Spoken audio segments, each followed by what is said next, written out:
गृहमंत्री अमित शहा वर्षा बंगल्यावर दाखल झालेले आहेत। वर्षा निवासस्थानी गणपतीचं दर्शन त्यांनी घेतलेलं आहे। मुख्यमंत्री एकनाथ शिंदे यांच्या वर्षा शासकीय निवासस्थानी केंद्रीय गृहमंत्री अमित शहा हे दाखल झालेले आहेत। लाडक्या गणरायाचं दर्शन घेण्यासाठी ते मुख्यमंत्र्यांच्या या निवासस्थानी आपण बघतोय दाखल झालेत। यावेळेला त्यांच्यासोबत अंबादास दानवे आणि भाजपचे इतर काही नेते देखील उपस्थित असलेले आपण बघतोय।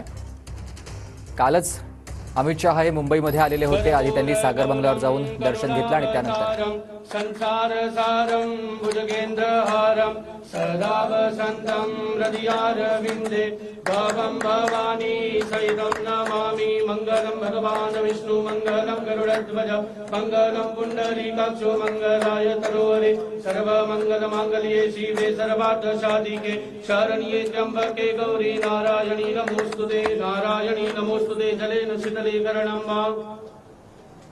यानि कानि च पापानि जन्मान्तर्गतानि च तानि सर्वाणि नश्यन्तु दक्षिणायां पदे पदे पुष्पे देवताभिवन्दनं मां।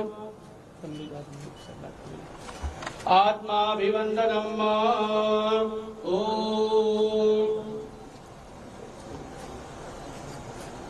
हस्तो प्रक्षाल्य गणपति गजानन महाराज की जय।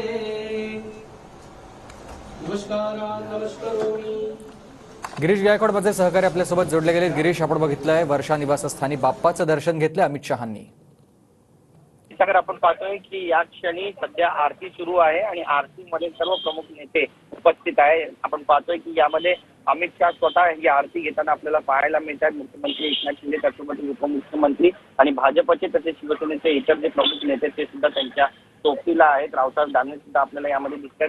सगळ्यात महत्त्वाचं म्हणजे शेवटच्या क्षणाला सागर बंगल्यावर जाण्याऐवजी आपण वर्षा बंगल्यावर जाऊया असं अमित शहा यांनी सांगितलं आणि त्यामुळे ताफा जो आहे तो वर्षा बंगल्याकडे वळालेला आहे। आपल्याला स्पष्टपणे दिसतंय की मोठा पोलीस बंदोबस्त सुद्धा वर्षा बंगल्याच्या बाहेर आणि संपूर्ण गाळकेश्वर परिसरामध्ये तैनात करण्यात आलेला आहे। काल रात्री उशिरापर्यंत भाजपच्या कोर कमिटीसोबत अमित शहा यांची बैठक सुद्धा झाली आणि त्यानंतर आजचा दिवस देखील अत्यंत महत्त्वाचा आहे, कारण महायुतीमध्ये समन्वय असावा, त्यासोबतच इतर काही राजकीय घडामोडी आहेत, विधानसभा निवडणुका आहेत, त्यावर देखील या सगळ्या प्रमुख नेत्यांमध्ये चर्चा होईल अशी माहिती मिळते आणि ही चर्चा अत्यंत महत्त्वाची आहे, कारण महायुतीचं सरकार येण्यासाठी सर्वांनी जोरकसपणे प्रयत्न करायला हवे असा एक संदेश जो आहे तो अमित शहा यांनी दिल्याची माहिती सूत्रांकडून मिळते। यानंतर वर्षा बंगल्यावरून ते सागर बंगल्यावर जाणारे सागर बंगला येथे सुद्धा गंगायांचं आगमन झालेलं आहे आणि देवेंद्र फडणवीस यांच्यासोबत इथे आरती केली जाईल असं सुद्धा बोललं जाते। त्यानंतर अमित शहा यांचा दौरा जो आहे तो लालबाग राजाच्या दरबारी जाईल आणि लालबाग राजाच्या दरबारी दरवर्षी अमित शहा येत असतात। यावर्षी सुद्धा ते आलेले आहेत। बरीचशी टीका टिप्पणी संजय राऊत यांनी सुद्धा केलेली आहे,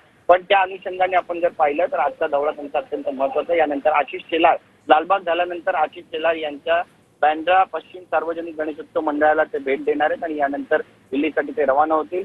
पण सगळ्या गणेश मंडळांच्या भेटीगाठी झाल्यानंतर एक बैठक सुद्धा या प्रमुख नेत्यांची होईल असं बोललं जाते आणि महायुतीचा जो जागा वाटपाचा फॉर्म्युला आहे तो आज ठरणार आहे का यावर देखील सगळ्यांचं लक्ष लागून आहे। त्यामुळे अमित शहा यांचा हा दौरा अत्यंत महत्त्वाचा आहे। अमित शहांचा दौरा अत्यंत महत्त्वाचा आहे। सध्या ते वर्षा निवासस्थानी आहेत। धन्यवाद तुम्ही दिलेल्या सविस्तर माहितीसाठी।